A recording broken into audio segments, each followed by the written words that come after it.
செல்வகுமார், இப்போ திருப்பரங்குன்றம் வழக்கு விவகாரத்துல அரசு தரப்புல இருந்து என்னென்ன வாதங்கள் முன்வைக்கப்பட்டிருக்கின்றன? திருப்பரங்குன்றம் மலை உச்சியில் இருக்கக்கூடிய அந்த கல்தூணில் கார்த்திகை தீபம் ஏற்றுவது தொடர்பான வழக்கில் இன்று காலை தொடர்ந்து தலைமை வழக்கறிஞர் PS ராமன் தன்னுடைய வாதத்தை வைத்திருந்தார். தொடர்ந்து தற்போது பிற்பகலிலும் இந்த வழக்கு தொடர்கிறது.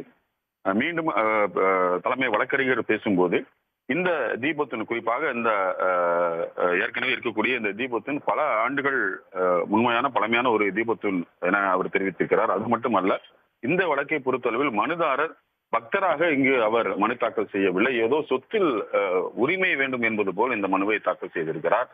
இது தீபம் ஏற்றக்குறி தொடரப்பட்ட வழக்கா அல்லது சொத்து உரிமை கேட்டு தொடரப்பட்ட வழக்கா என்பது கூட எங்களுக்கு தெரியவில்லை என அவர் தெரிவித்திருக்கிறார்.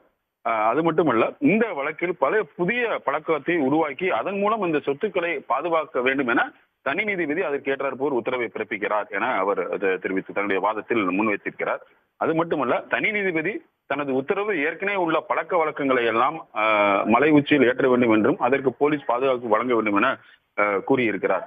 ஏற்கனவே மலை உச்சி தீபம் ஏற்றுவதற்கான ஆதாரங்கள் ஏதாவது இருக்கிறதா என்கின்ற கேள்வியை அவர் எழுப்பியிருக்கிறார். அது மட்டுமல்ல, உச்சநீதிமன்ற உத்தரவின்படி இந்த வழக்கு என்பது விசாரணைக்கு முதல் உகந்ததா என்கின்ற கேள்வி எழுகிறது. ஏனென்றால் இந்த வழக்கை பொறுத்தளவில் ஏற்கனவே இருக்கக்கூடிய அந்த ஆர்டிகல் 226 எல்லாம் வைத்து பார்க்கும்போது உரிமை கேட்க முடியுமா என்பதெல்லாம் கேள்விக்குறி என அவர் தெரிவித்திருக்கிறார்.